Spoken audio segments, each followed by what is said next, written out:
This is the 37th time I have spoken to you from this office. So many decisions have been made to shape the history of the nation.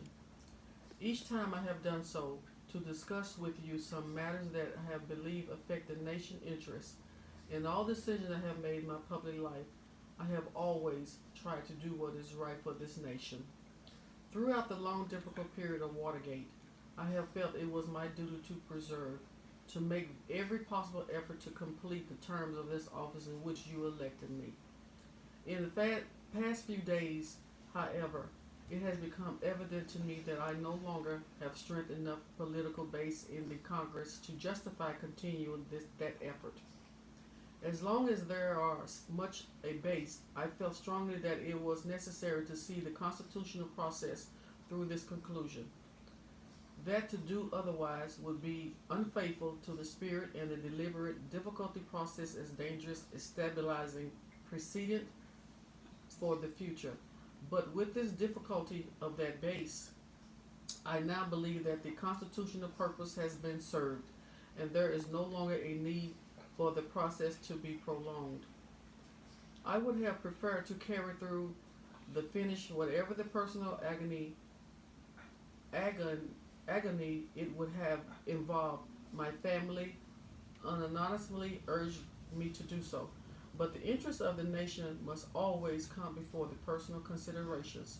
From this discussion I have had with Congress and other leaders, I have concluded that because of the Watergate matters, I must not have the support of the Congress, that I would consider necessary to back very difficult decisions and carry out the duties of this office, and the way interests of the nation will require. I have never been a quitter. I leave I leave office before my term is complete is abhorred to every instinct in my body.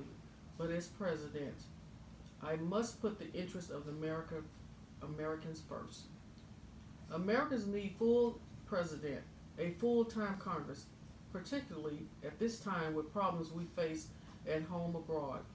To continue to fight throughout the months ahead, but my personal vendetta would almost totally absorb to time of tension to both the President and Congress in period, when our future focus should be great issues, a peace abroad, prosperity with a infiltration at home. Therefore, I shall sign the President. Therefore, I shall resign the presidency effective at noon tomorrow. Vice President Ford will be sworn in as president at the hour of this office. As I recall, the high hopes for America with which we began this second term, I feel that great sadness that I will be here when this office working on behalf to achieve the hopes in which the next 2.5 years. But in turning of it, direction of the government to the Vice President Ford, I know, as told the nation when I nominated him for this office 10 months ago, that the leadership of America will be in good hands. In passing this office to the Vice President, I also do with a profound sense of weight of responsibility that will fall on his shoulders tomorrow, and therefore of understanding the patience and cooperation he will need from all Americans.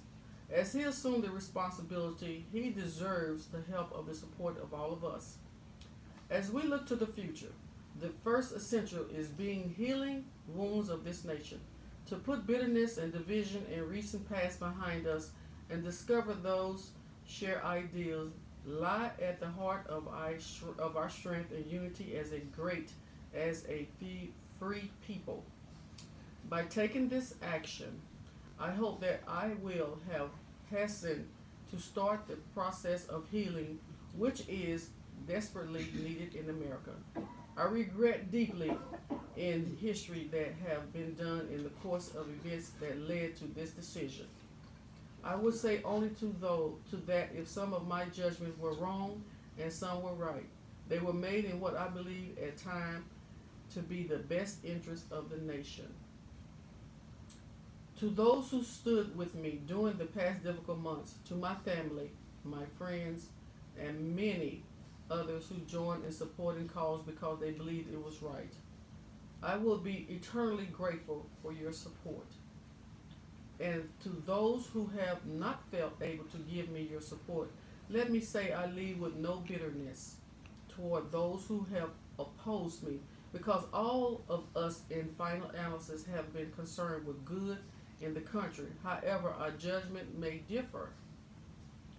Let us now join together in affirming that common commitment and in helping our new president succeed in the benefits of all Americans.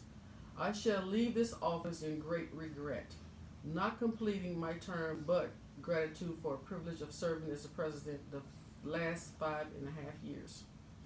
These years have been monumental time in history of the nation and the world.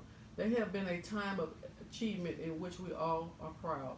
Achievements that represent a shared effort of the administration, Congress, and people.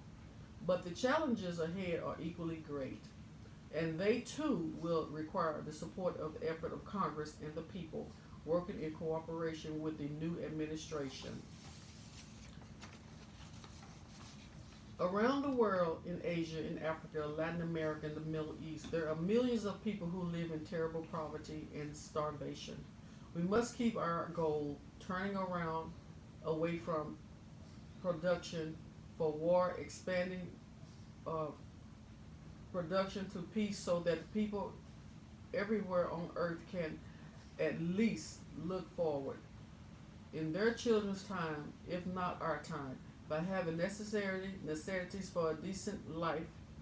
Here in America, we are fortunate that most of the people have not only been blessed of liberty, but also the meaning of life and good, and the world stand even abundant life. I pledge to you tonight that as long as I have breath in my body, I shall continue in spirit. I shall continue to work a great cause to which I have been dedicated throughout our years as a congressman, a senator, vice president, president, the cause of peace, not just for America, but among all nations, prosperity, justice, and opportunity for all our people. There is one cause above all which I have been devoted, and to which I shall always devote for us as long as I live. When I first took over office as president 5.5 years ago, I made sacrifice, commitment to consecrate my office, my energies, and all the wisdom I can summon to the cause of peace. This, more than anything, is what I hope to achieve when I sought the presidency. This, more than anything, is what I hope will be my legacy to you, to our country, as I leave the presidency. To have served in this office is to have felt a very personal sense of kinship, which each and every American.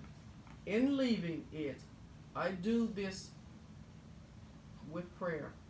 May God's grace be with you in all the days ahead.